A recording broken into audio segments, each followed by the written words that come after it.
Yeah.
But I feel confident.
Long ago.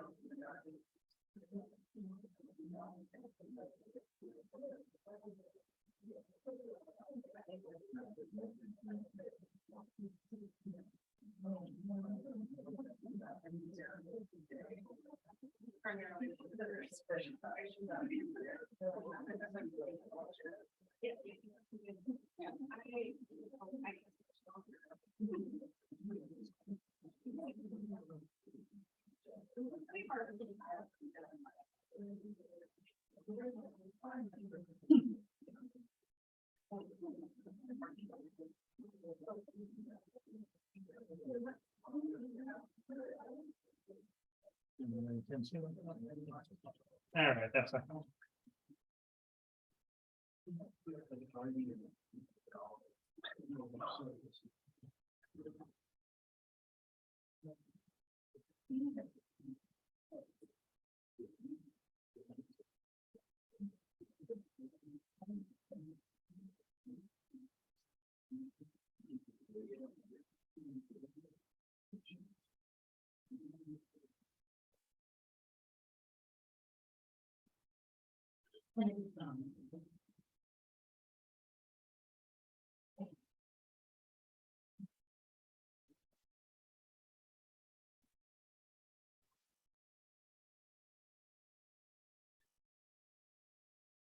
Somewhere there's a broadcasting comm major saying you shouldn't do that to the microphone.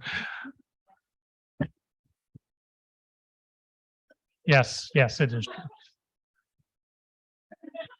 Good afternoon, everybody. Oh boy, that was a great greeting. All here on a lovely Monday afternoon. Thank you for coming. I've got my Elvis mic here. No, I'm not going to sing. But glad that you're here. We're going to go through some perspectives, ideas around the tenure promotion process, and I'm going to give a general overview first, and then you'll break up into your schools, colleges, library.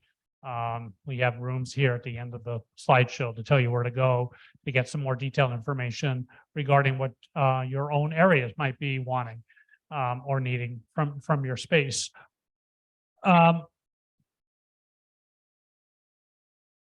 I like opening this talk over the years by saying first that our goal here is not to make the tenure promotion process a mystery, right? That we hire people with every intention that they are going to do well here, that they are going to meet the standards that we set, and that we are going to provide the support that people need to help them get there. And that's around all of the criteria that the board of trustees puts out for you. And we'll talk a little bit about that. A couple of things I will say probably throughout my presentation is, one of the things you need to continue to do is make sure that you are talking to your colleagues, talking to your chair within your department, okay? Because those individuals have gone through this process before in most cases, and can provide you with guidance and can provide you with help. And secondly, they are if you will, the first review that's happening, right? And we know that how we all evaluate our creative activity and our scholarship is different. And that is true within all of your departments. So it would not be fair for me to judge Rich's scholarship as an example in the context of Amy's area, okay? So we all have our own criteria to do this. You need to understand what that is. You should all have, and I am saying this with the most provostial voice possible, every department should have written standards on your tenure and promotion process. If you do not have that, if your chair has not provided that to you, please ask them. If they say, we don't have those, please talk to your dean, and because they do, you all have them, okay? Make sure you get them in writing, make sure you know what they mean, and make sure you, again, talk to your colleagues about any questions you might have, both formally and informally. So with that as an introduction, and now I'm kind of two-fisting it here. Okay, let's just start at the very beginning here and talk a little bit about the Oswego mission, which I'm not going to read to you. Okay, you can read that. That was a mission that we dated a few years ago. Some of you will remember. But the mission helps provide some context to the type of work that we really expect faculty to do here at SUNY Oswego. So it explains the what, the how, and the why. Okay, the what, contributing to the common good. The how, we're trying to build wisdom, ability to think, to act, use knowledge, understand. And then the why, as we're working with our students, we're trying to cultivate productive and responsible members of society, okay? So when you think about the work that you're doing as faculty, it all fits within this context as well. So again, the mission of the college gets translated, if you will, into certain expectations, performance standards, if you will. These are all set out in tenure promotion guidelines that we're going to go through. And basically, you're talking about how your efforts contribute to the mission.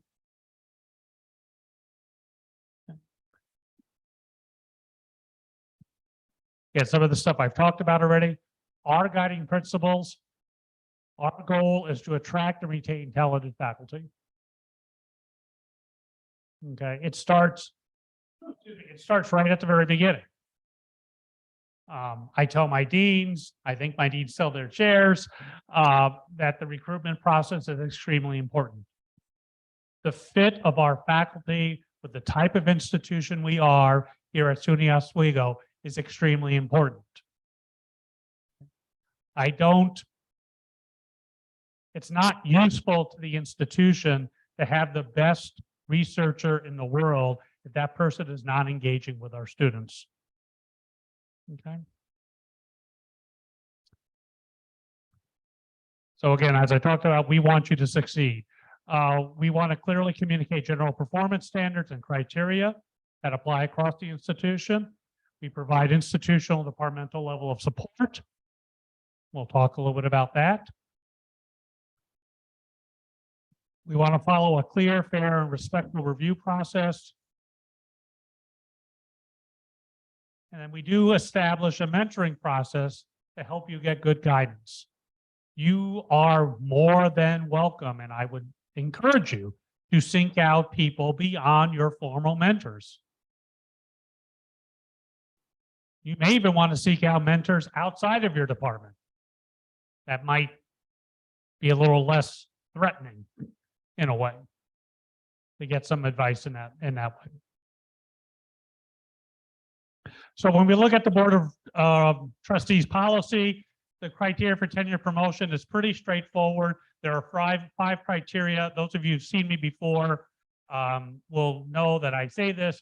The five really is kind of three, okay? But it's laid out as five different criteria: mastery of subject matter, effectiveness of teaching and librarianship, scholarly ability, effectiveness of university service, and continuing growth. Okay. Why do I say it's three? Because in three, when we think about three, it's teaching, scholarship, and service. Okay. Those other two up there, they kind of get subsumed by those three major areas. Okay.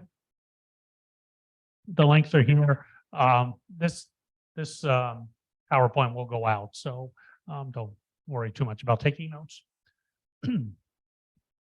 So let's talk a little bit about these. Mastery of the subject field. You know what? If you're here with your terminal degree, ta-da! You've primarily met your mastery of the subject area. Okay. Now you are going to do a lot of other things in your career to become, if I can say it this way, more masterful in your subject area. Okay. You may seek certifications. You may be maintaining licensure. You'll go through some programs regarding teaching development or research development. Again, you see very easily how this can transition into continuing improvement, right? That sort of last category as well. Teaching effectiveness and librarianship. So we usually think about teaching being what I would say is a primary responsibility for our faculty, particularly at a public comprehensive university, like we are here at SUNY Oswego. We value strong teaching. If you are not a good teacher, you are likely not going to get promoted or have tenure here. Okay, that's not always the case at an R1. Some of you have probably been through R1s and can speak to that a little bit. Okay, but we do expect people to be strong teachers. Demonstrated broadly, and I'm going to use this terminology a lot today. Think about your teaching and how you're being evaluated as your portfolio. Okay, it's not one thing, it's multiple things. So how is your teaching and learning in your informal settings, in your formal settings, regardless of modality? Online, in person, hybrid. Are you working on curricular development? Are you making revisions to the curriculum? Are you maintaining currency in your curriculum? What are you doing in the area of active instructive or engaged learning? I say that as I am lecturing to a large group of people right now. Okay. How are you incorporating some of the things that we care about here at SUNY Oswego? Global awareness, diversity issues. How about advising? Are you effective advisor, sorry. These are all different things that one might turn to or think about in the area of teaching and librarianship. How do you measure this? How do you prove this, if you will? Okay. Well, clearly we do student evaluation to teaching. That is one form. It is one form. It is not the only form. Okay. It is one form that we look at. One of the great things that you all do here, those of you particularly who have not gone through the tenure process yet, you're being evaluated by your peers every year, often multiple times a year in a formative way. Something I didn't have that advantage when I was going through, my tenure and promotion process. What are you trying to do to improve yourself? Are you participating in SILT activities? Have you taken advantage of our AQ course? I know many of you in here have. What have you received awards, grants, recognition for your teaching? On the library level, again, shared expectation. How are you working? How are you doing around instruction in the library? Again, it's a different type of instruction. You're generally not assigned to a class for a full semester. It's typically more around individual sessions. How are you working? How are you doing in terms of teaching the research methodologies or research resources that are out there when faculty are coming, again, to you and asking you to take on a class for those types of activities? It's a portfolio. I'm going to stress it a lot today. Okay, it's a portfolio. We usually want to see improvement over the years, right? So if you start, and I'm going to use the course evaluations as a bad example, but if you start with all 10s your first year, and by the time you're coming up for tenure, you're down to 3s, what's happened? Okay, usually it goes the other way.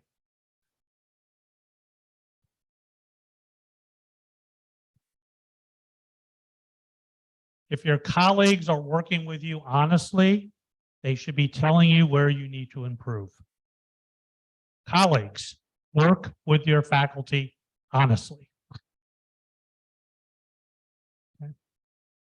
I know those can be hard discussions sometimes, but we're not doing anybody any favors by not telling them where they need to have some improvements. Okay. Scholarship. In some ways, perhaps one of the something that's a little more easier to think about or to evaluate, particularly within your own disciplines. We all know scholarship, right? So these are articles, they're books, they're book chapters, they're performances, if you're in the performing arts. There's shows if you're in the visual arts.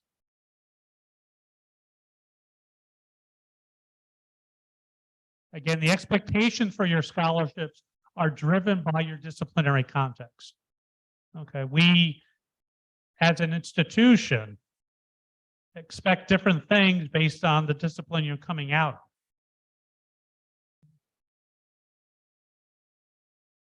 So that's why I said make sure you're talking to your colleagues, particularly around the scholarly activities.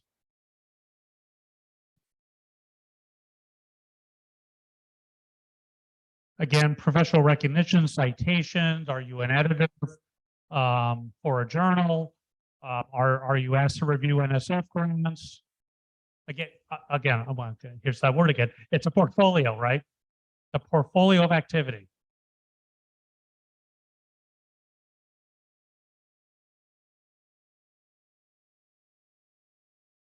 What type of funding are you getting to support your scholarship? I know some fields, some of the disciplines, some of the areas care a lot about the impact score, right, of your scholarship. Okay. We're generally, though, here at SUNY Oswego, not the one that says, well, if you're not in the top 2 journals in your field, we don't count it. That's not, if that's wrong from any discipline, let me know, but I don't think generally that's the case here.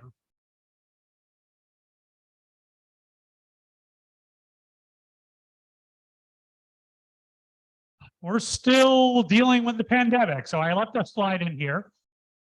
We're still coming out of the pandemic. I know a lot of people's scholarship was slowed down because of the pandemic. They couldn't travel if you know, if you happen to need to travel to other countries, perhaps supplies were unavailable to you. You weren't able to, again, if you were a musician, you were not able to perform. Again, you've got a narrative, use the narrative. What I mean by that is describe the issue, describe the concern. I was working on this great book. I had to go do research in Romania. I'm picking a country out of the top of my head. I couldn't get there for 2 years. And that's the only place that had the material I needed. It's not an excuse. You're telling your story, right? Not an excuse. It's not sort of a get out of jail free card, but it helps explain, you know, the story for what may or may not be happening in your life. Okay. There wasn't too long ago, if you told someone you were going to a virtual conference, that they would poo-poo that. Virtual conference, that doesn't mean anything. Okay. How many of your major conferences went virtual over the last couple of years? Primary conferences. Okay. So again, those folks who are reviewing files, just remember that it's not quite the same. Okay. There are a lot of conferences that are remaining virtual because you know what? It's a heck of a lot cheaper on both sides. Okay. Changes in higher ed. Again, wasn't too long ago, someone said I was going to publish, I got this great article coming out in this online journal. People would say, yeah, right. Okay. Don't necessarily degrade it because it's online, because it's a virtual journal, okay? Or open access.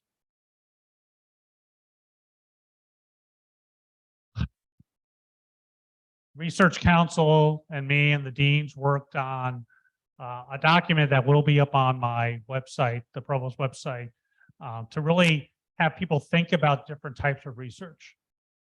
Okay. For example, how does your department consider scholarship of teaching and learning in the research area? How does your department consider community-based research? How does it consider professionalized research? Team-based, interdisciplinary research. Okay. Things that are, let me just say, less traditional in the higher ed area.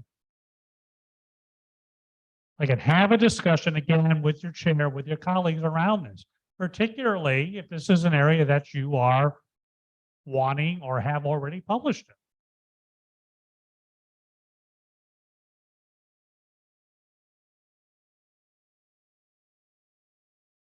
Some examples, okay. So scholarship of teaching and learning research has been out for probably 20 plus years.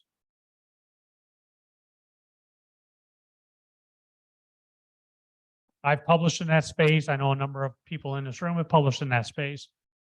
Most departments though don't want to see only that type of research. Again, part of the portfolio, right? Part of the portfolio. I had a colleague again in my former institution in the arts management area who was one, she claimed, and rightly so in her field, the work that she was doing, writing up program evaluations and board evaluations as professional research. Again, talk to your colleagues. In the education area, assessment reports, as an example, program evaluations of schools. Again, talk to your colleague, get a sense of where you think that may fit as it relates to your research. Notice I'm not saying, come and ask me. Okay. It's not because I don't care. It's not because I don't have an opinion. Okay. And I'm going to speak for my deans here a little bit also. We often look toward the department to get the guidelines and the guidance in the space. I like to think we're the easy ones. We like to be really open in how we think about this stuff. But again, different departments, different disciplines have different perspectives on this. Effectiveness of service, contribution to the college and the community. Again, where is your participation? Where are you as a leader on campus? I'll come back to that in a second. How are you sharing your expertise with the community? So I often get a question, is community service, do we count that? Again, my perspective, this is my perspective, is that if your particular expertise within your discipline is contributing to something in the community, then yes. So for example, I'm a political scientist. If the League of Women Voters came to me and asked me to run a debate, then yeah. Okay. If I'm the dead leader for the Boy Scouts, that's volunteerism. Okay, see the difference? So, again, think about that. Appropriate amount at appropriate time. So I know I've got a lot of people who have been here 1 year, 2 years. Okay. What your departments are all telling my first year people out there, you don't need to do service shift. Generally, that's okay. Okay. But I'm going to warn you, it's hard to turn the switch on in year 3 or 4 also. Okay. So what I like people to do, and to be fair, I over-serviced as a faculty member. That's how you get to be provost, by the way. Okay. You over-service. Okay. But I like to tell people to do a little bit of service even their first year. It might be at the department level. Okay. It might be at the school level. Just something to get your feet wet. Just something to get you to know other people, to be part of that larger community, which is where I found and continue to find the value. Because if your 3rd or 4th year, your department says, okay, now you've got to go out and get on a committee, a university-wide committee, and nobody knows who you are, it's kind of hard to get voted onto that committee. Okay. So appropriate service at appropriate time. Okay. And again, if your department's working well with you, they will let you know how you're doing in this space as well. Again, if you don't know, if you're not getting the guidance you need, talk to your dean. Okay. We have many service opportunities on campus. Okay. They're not all things that are voted. We get voted on either. We set up task forces, we set up work groups, we set up all sorts of things all the time to deal with the myriad of issues we're trying to deal with. Okay. Let's talk a little bit about leadership and committee work. Okay, now I'm talking to those of you who are associate professors and wanting to be full. Okay. This is the point you show leadership. Okay, it's one thing to serve on a committee, to be a good committee person. It's another thing to lead a committee. So as those of you who are associates, beginning to think about, okay, what do I need to do to become full? Okay. We expect, again, some leadership opportunities, right? We expect you to step up and say, I can chair this committee, or I can chair this department, or I can take on this task force. Okay. Because I've got experience with the college community. And I know people and I know how to access resources because I've been here for 10 years or whatever the case might be. So again, my perspective, okay, my perspective is, those of you who are going for full professor, it's not enough just to have your name on a committee list. You really ought to be taking some additional responsibility to become a full professor. People have said that I care a lot about service. I do. Generally. Okay. And again, as I said, I overserviced. Okay. And I don't expect anyone to do the amount of service I did as a faculty member, but I do care about service. Okay. In a community like ours, okay, with the size of the community, the size of what has to get done, it's really important that people are pulling the weight on the service side. Okay. Because we have too many situations where we have too few people doing too much service. And you know who they are. You could name them as easily as I could. Okay, so it's important for everyone to get involved in that in order to do the type of faculty governance that we really want as SUNY Oswego. Okay, going back to what I talked about earlier, continuing growth. What are you doing to continually improve yourself?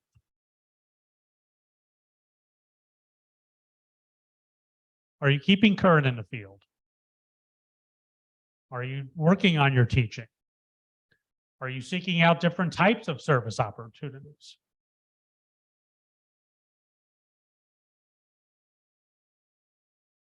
Again, oftentimes this is going to be intertwined in your other three areas. I know we lay it out as a separate area, but as I read your files, it often shows up in a number of different places.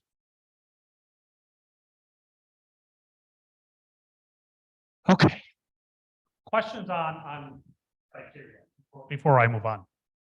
Yeah, go ahead, Laura. So, as I'm sure you're aware, probably more than most people in this room, there are certain parts on campus, like the library, the curriculum, and stuff as well, stuff my head, are not at their full depth. And in cases like that, I would assume that the effectiveness in teaching or the effectiveness in my training, people may end up with more responsibility. Other lower staff, and I would think, I guess my question is should that still be the primary thing that we're focusing on? Is it okay? And is it going to be something that's taken into consideration when you were looking at people's portfolios? That maybe they don't have as much service as somebody might have, 30 years ago. Everything is contextual. We've gone 2 years of COVID contextual, and people were still doing what they needed to do, and we were still reviewing things that needed to be reviewed in order to get people through that deserve to get through, right? So again, you all have narratives within these files, and you should use them as you think is appropriate, right? So if your research is down a little bit because you had to take on an additional course, I would say something about that. Again, it's not an excuse, okay? I don't think generally our research expectations, as an example, are so great that they should just fall by the wayside because, they're something pops up for one semester, okay? But, if it's an issue, I would say talk about it, okay? And sort of lay it out. Other criteria type questions? Okay. What is expected in the first year review? How many first year people I have here? Oh, look at all of them. I like to say you guys are off the hook, but you're not fully off the hook. Okay. But we're going to review you based on half a year of data. Okay. We don't expect you to be superstars your first semester. I was awful my first semester.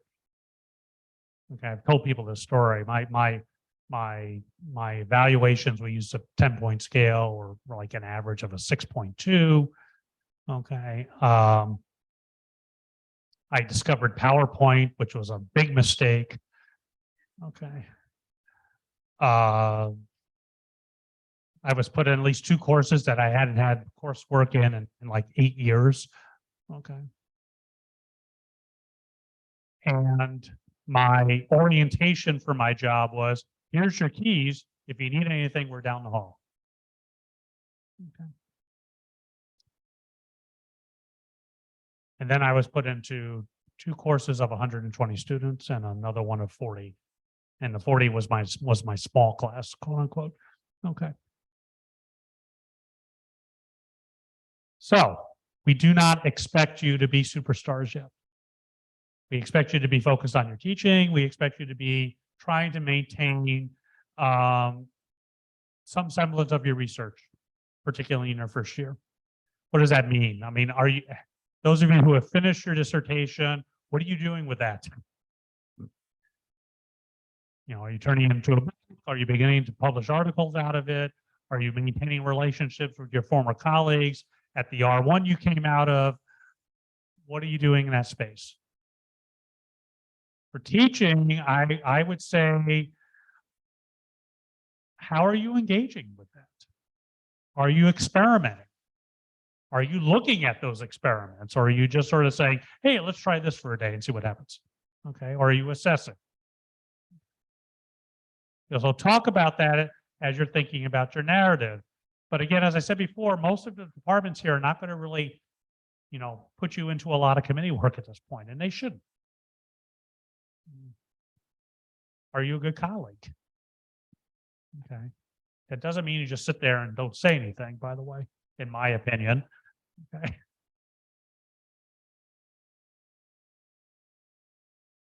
So first year review, we're going to make some assessments of you after having very little data about you. It's just the way it is. We'll really get you the second year. I'm kidding. What's expected for a continuing employment review? Again, you will do a file, and we'll talk about that here in a second. You will present that file, and it will be reviewed, and you will get a yearly review of your file for a continuing employment. And we're going to look at those 5 criteria. Are you on track? If you're not on track, where are you not on track? How can you improve? Again, we are not here to play gotcha. We're here to provide you an opportunity to succeed. The third question is a depends answer. What is the time frame between associate to full professor? It varies. It varies a lot. I've seen, not here, but 2 years. I've seen 27 years. Okay. Talk to your colleagues. Talk to your dean. This is a really good opportunity to talk to your dean. Okay. Why do I say your dean and not your chair? Your chair may not be a full professor, so they may not really have a good sense. Okay. Most of your deans are full professors or have evaluated full professors, and so they will know. Not know. They will have an opinion. Let's try that one.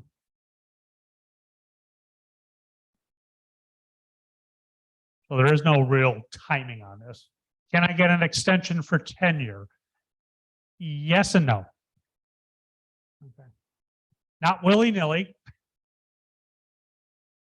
But there are certain situations where extensions of tenure are allowable, okay? Health issues, maternity issues, what else?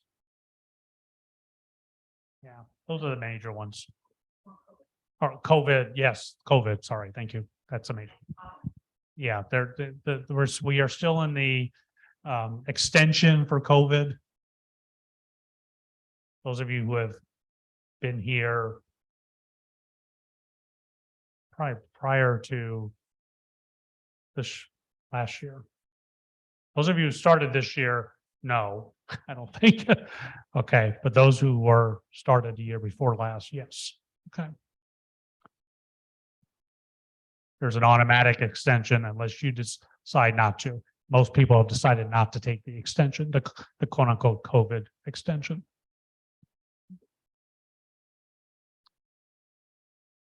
All right. How does this work? There's a lot of steps.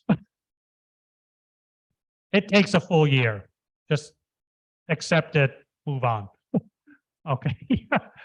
There's a lot of steps here. Okay. Starts at the department review and your chair review.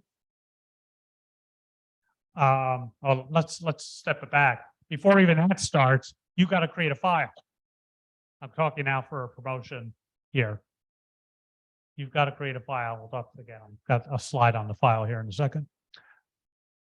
File gets reviewed by your department as well as your chair. There's an opportunity. They will provide you. They will provide feedback. You have the ability to provide feedback on the feedback if necessary. If it's a promotion, it goes to the subdivision. That is a group of faculty within a sector. Good way of putting it, I think. They will they will offer up their opinion to the dean as well. The dean reviews, I review, the president reviews, the chancellor reviews, and the board of trustees. They don't really review, but I don't think the chancellor really reviews either, but okay. So it takes time. Okay. For continuing, not yearly. Yeah, yearly doesn't go all that. This is just promotion or tenure type things.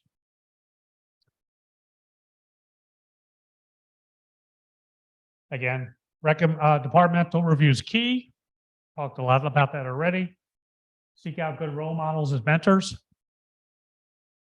Don't seek out bad role models as mentors. Okay. Keep good records, remain organized. While you should not get a bad review because you have a badly organized file, don't trust fate. If people can't find something, that's not a good thing. If something's disorganized, and that's not a good thing. Consider yearly evaluations. These reviews are important predictors. If you're told over and over and over, you really need to get some research out, you know what? You really need to get some research out.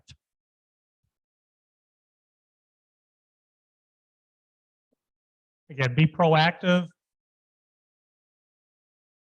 My experience with my colleagues around this room and around campus is that we're really kind of nice people and we want people to be successful here. We talk about it with our students. It's true with our faculty and staff as well. So if you have a question, ask the question. And if you don't, if someone says, I'm sorry, I can't talk to you about that, go to somebody else. Go to your chair, go to your dean, go to your associate dean.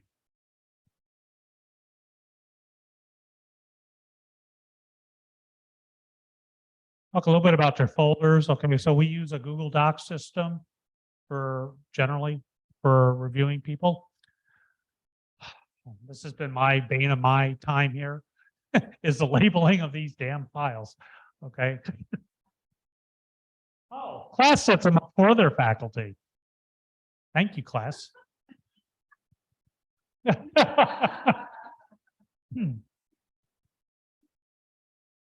So again, this is just an idea, okay, in terms of how you might want to label your files, okay. People at our level we're getting lots of different types of files. We get yearly continuing review files. I'm sorry, we get yearly files, we get continuing review files, we get promotion files. Okay, if sometimes we get multiple files from the same person, depending on the review they're in. That's why I got a little quirky on this thing to just sort of let people know that there are ways of labeling things so we can know. And the search function doesn't work always very well. Okay, I can search on Soma's name and I might get 27 different files that pop up. Okay. Main folder should include a CV, department letters, responses to the department. Okay. I have reviewed files that don't have CVs in them. I don't understand that. That's the first thing I usually look at. It's a summary. Some people will write this lovely, God help me, 100-page document. Don't do that, but there will be. I know there will be.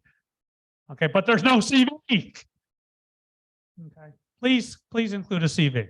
Okay, even though it does not require for me, for your deeds. Please include the CV. Subfolders. Most people have subfolders for each of the 5 criteria. Again, going back to what I said before, most of your material is going to fall into either teaching and scholarship. And then you may have a couple of things in the other areas.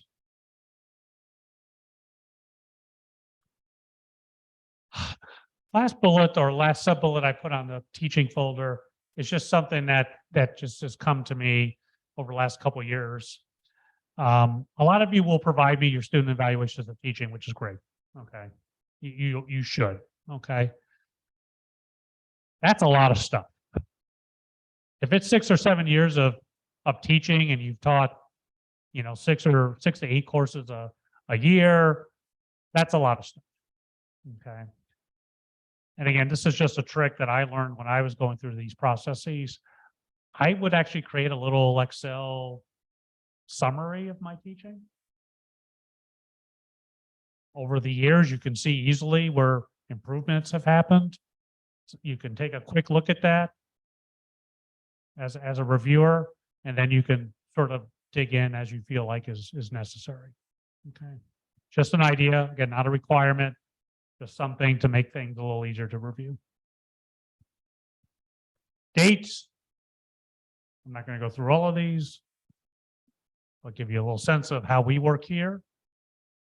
Those of you who are coming up for promotion and tenure, hopefully you have files that are being developed by this point. I'm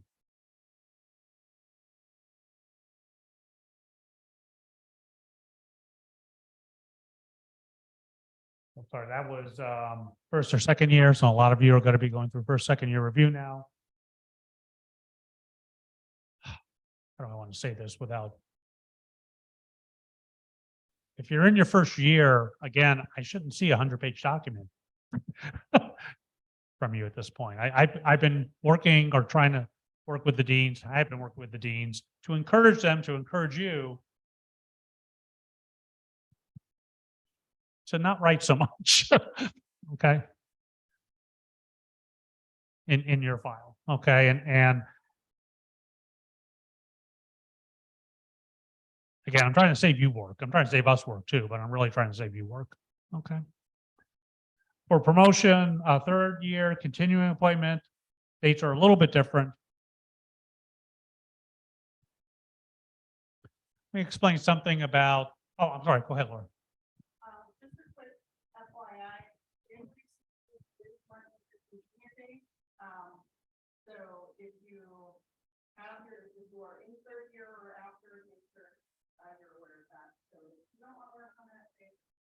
We're not going to punish you if they're a day late either. So, right. Okay. We talk a little bit about sort of the oddities of SUNY. That could be a whole day as it relates to continuing appointment and tenure. Okay. You're going to go up for tenure generally in your 6th year, most of you. Okay.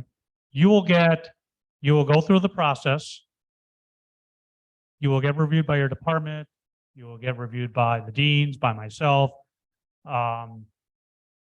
Because of the oddities of SUNY, you will not actually get tenure until the following year. Okay, it takes a year after we're done. Okay, because of the way the Board of Trustees have written the policy. Okay, it's an oddity. Okay. So a lot of you will go up for promotion to associate and tenure the same year. Okay, those of you who are at that point.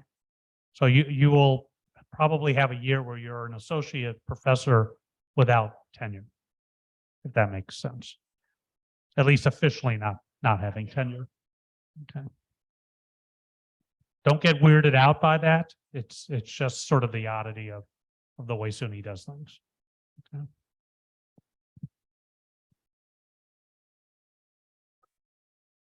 Okay, the deans were all wondering what rooms they were going to be in.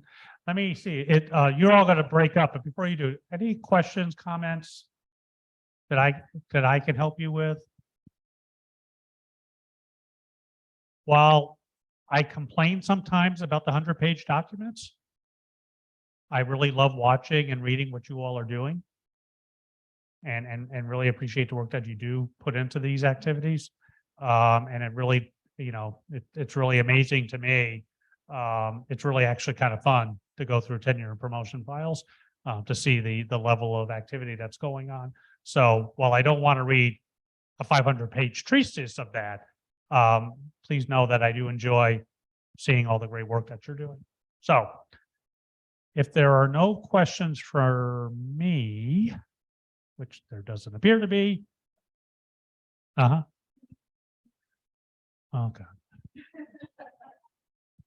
So again, SUNY guidelines are somewhat restrictive on early tenure. Okay. How do I want to respond to this?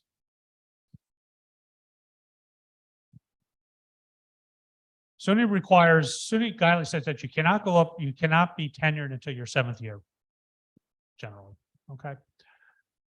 Unless you go up for promotion, and then you can apply for tenure a year later. Okay. I'm paraphrasing that tremendously. Okay. So in other words, and I'm going to give you a scenario that I'm not suggesting you do. Okay. You think you're ready for a promotion after 3 years to associate professor. Let me argue that you're probably not. Okay. But let's say that you think you are. Okay. And everybody agrees with you. Then you would have an opportunity to go up for early tenure after that. Okay. I am unlikely, very unlikely, to allow someone to be promoted after 3 years to the associate level. Okay. And I can give you a lot of reasons for that. Okay. Nothing to do with the work that you're doing. Right. It's the length of time. It's showing a length of time of work. Okay. So those of you who are thinking about early promotion, if I can use that terminology, you should talk to your deans and your chairs in your departments. Okay. We don't do it that often. Okay. And it's nothing to do with the quality of the people. Other band-aids to pull off? Okay, so you all are going to go and split up and go to these rooms around Murano. Thank you for this. If you have questions or want to chat with me off the record, I will turn off the microphone. And thank you.